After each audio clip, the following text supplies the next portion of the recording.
అత్యంత అట్టహాసంగా ప్రపంచ క్రీడలుగా చెప్పుకునే పారిస్ ఒలింపిక్స్ 2024 ఘనంగా మొదలయ్యాయి. ప్రపంచవ్యాప్తంగా 200 దేశాల నుంచి 10,000 మందికి పైగా క్రీడాకారులు పారిస్ లో నిర్మించిన క్రీడా గ్రామానికి చేరుకొని సేద తీరుతున్నారు.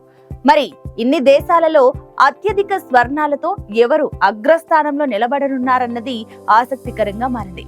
ఒకవైపు ఫ్రాన్స్ లో కొత్త ప్రభుత్వం కొలువు తీరాల్సి ఉండగా, మరోవైపు కరోనా మహమ్మారి విజృంభిస్తున్న నేపథ్యంలో అంగరంగ వైభవంగా పారిస్ నగరంలో క్రీడోత్సవం తాలూకు జోష్ మొదలైంది.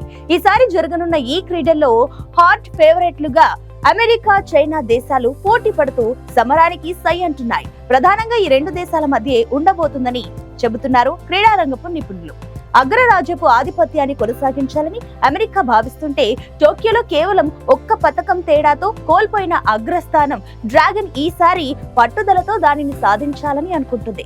గతంలో అయితే అమెరికాకు రష్యా నుంచి గట్టి పోటీ ఉండేది.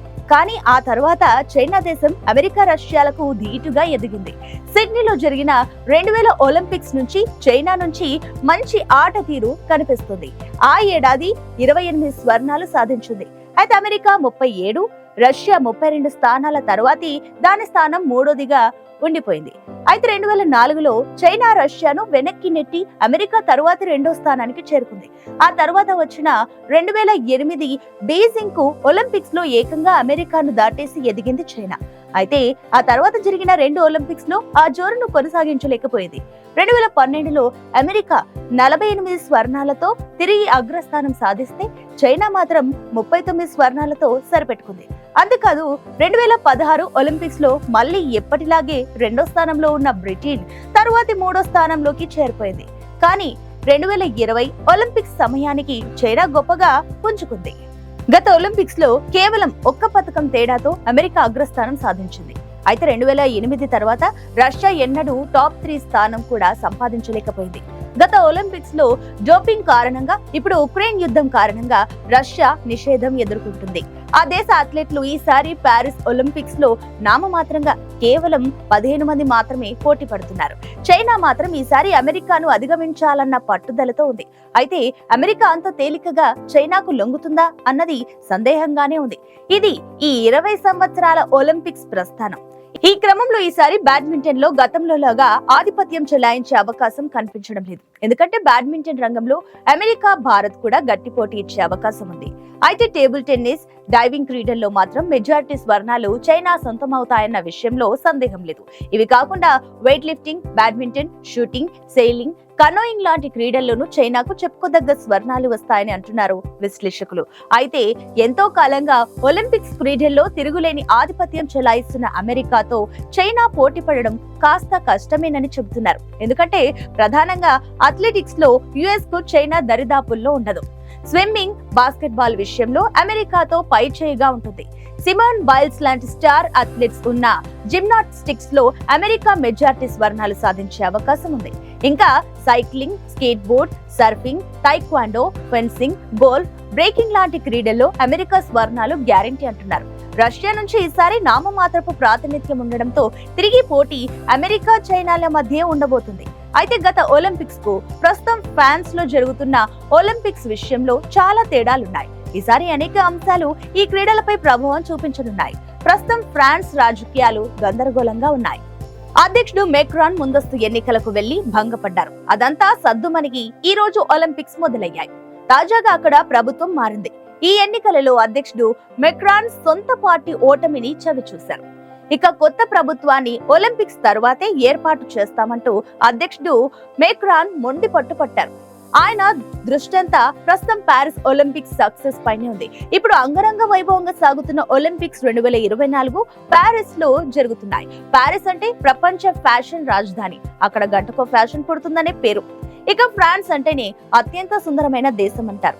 ఈ అందమైన నగరంలో సియోన్ నడి ఒడ్డున ప్రపంచ క్రీడలు జరుగుతున్నాయి. ఈ నది ప్రత్యేకంగా చెప్పుకోవాల్సి ఉంది. పారిస్ లోని సియోన్ నదికి మురుగునీటి నదిగా పేరుంది. ఇప్పటికే జోరుగా వర్షాలు పడుతున్నా, ఎన్ని చర్యలు చేపట్టినా ఆ నది తీరు మారడం లేదు. దీంతో ఒలింపిక్స్ లో కొన్ని పోటీలు నిర్వహించే పరిస్థితి లేకుండా పోయింది. ఒక్క మాటలో చెప్పాలంటే హైదరాబాద్ నగరంలోని మూసీ లాంటిది సియోన్ నది. ఇక అత్యంత పురాతన భారీ మురుగునీటి పారుదల పైపులు సియోన్ లో కలుస్తున్నాయి. ట్రీట్మెంట్ ప్లాంట్లలోకి చేరుక ముందే నది నీరు పూర్తిగా కలుషితమవుతుంది. వాన, మురుగు కలిసి పారుతూ సియోన్ను మురుగు కుప్పంగా చేస్తున్నాయి. అంతేకాదు మనుషులు, జంతు వ్యర్థాలు కూడా ఈ నదిలోనే నేరుగా కలుస్తున్నాయి. సియోన్ నది నీటిలో ఈకోలి బ్యాక్టీరియా అత్యంత తీవ్రంగా ఉంటుంది. ఇందులోని కొన్ని రకాల క్రిములు యూరినరీ, జీర్ణకోశ జబ్బులకు దారితీస్తాయి. ఈ నీటిలో ఒలింపిక్స్ క్రీడలు నిర్వహించాలని అనుకుంటున్నారు. కానీ 100 ఏళ్ల కిందట ఇక్కడ జరిగిన ఒలింపిక్స్ క్రీడల సందర్భంగా నదిని ఉపయోగించలేదు.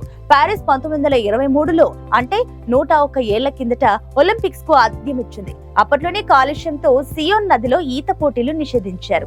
ఇప్పుడు జరుగుతున్న 2024 ఒలింపిక్స్ లోనూ ఇదే పరిస్థితి వస్తుందా అనే అనుమానాలు వ్యక్తమవుతున్నాయి. వాస్తవానికి 100 మిల్లీలీటర్ల నీటిలో 900 కాలనీ ఫార్మింగ్ యూనిట్ల ఈకోలి బ్యాక్టీరియా ఉన్న ఈత పోటీలు నిర్వహించవచ్చు. అయితే గత నెల 30న పారిస్ లో భారీ వర్షాలు కురిశాయి. దీంతో బ్యాక్టీరియా బాగా పెరిగింది. బ్యాక్టీరియా 10,000 కాలనీ ఫార్మింగ్ యూనిట్లకు చేరింది. కాగా ఈ నెల 26న మొదలయ్యే ఒలింపిక్స్ లో 30, 31 ఆగస్టు 5వ తేదీల్లో సియోన్ నదిలో ట్రయాథ్లాన్ల పోటీలను, మారథాన్ స్విమ్మింగ్ ఈవెంట్ ను ఆగస్టు 8, 9 తేదీల్లో నిర్వహిస్తారు. దీనికి 48 గంటల ముందు నీటి పరీక్షలు చేపట్టనున్నారు. వాటిలో సియోన్ నది ప్రమాణాలను అందుకుంటుందని చెప్పలేమంటున్నారు. 12,000 కోట్లు పెట్టిన సియోన్ నది ప్రక్షాళనకు ఫ్రాన్స్ 12,000 కోట్ల రూపాయలు ఖర్చు పెట్టింది. ప్రస్తుతం ఈ నది నుంచి వచ్చే వాసనలు పారిస్ పరువు తీస్తా అని అంటున్నారు. వేడుకల తేదీలు దగ్గర పడే కొద్దీ నిర్వాహకుల్లో టెన్షన్ కొనసాగుతుంది. ఇప్పటికే మురుగు కుప్పంలా మారిన నది ఒడ్డున ఒలింపిక్స్ నిర్వహిస్తున్నారనే చెడ్డ పేరు రానివచ్చింది. ఈ నది సురక్షితమే అని చెప్పేందుకు పారిస్ మహిళా మేయర్ అన్నే హిడాల్గో అందులో ఈత కొట్టారు. ఫ్రాన్స్ క్రీడా మంత్రి క్యాస్టెరా కూడా ఈత కొట్టారు. వీరంటే సరే, మరి ప్రొఫెషనల్స్ ఒలింపియన్లకు సియోన్ లో ఈత కొట్టడం ఇష్టం ఉండాలిగా అంటున్నారు క్రీడాకారులు. అది కాకుండా గత సంవత్సరం పారిస్ నిండా ఎక్కడా చూసినా నల్లులు వ్యాపించాయి. క్రీడా సంబరాలు జరిగే స్టేడియం కుర్చీలలో, క్రీడా గ్రామపు అథ్లెట్స్ ఉండబోయే గదుల్లోనూ నల్లులు విస్తరించాయి. ఒక దశలో ఇక్కడ క్రీడలు సాగుతాయా అన్న అనుమానం కూడా కలిగింది. మరి ఆ సమస్యను ఎలా నివారించారన్నది బయటకు తెలియకపోయినా ఆ సమస్య ఇంకా ఉందని స్థానికులు చెబుతున్నారు. ఈసారి మన దేశం నుంచి 117 మంది క్రీడాకారులు పోటీల్లో పాల్గొనబోతున్నారు. గతంలో ఎన్నడూ లేని విధంగా భారత జట్టులో 30 మంది అథ్లెట్లు రంగంలోకి దిగుతున్నారు. గత ఒలింపిక్స్ లో 124 మందితో కూడిన భారత జట్టు పాల్గొంటే 7 పతకాలు దక్కాయి. మరి ఈసారి ఎన్ని పతకాలు సాధిస్తారన్నది వేచి చూడాలి.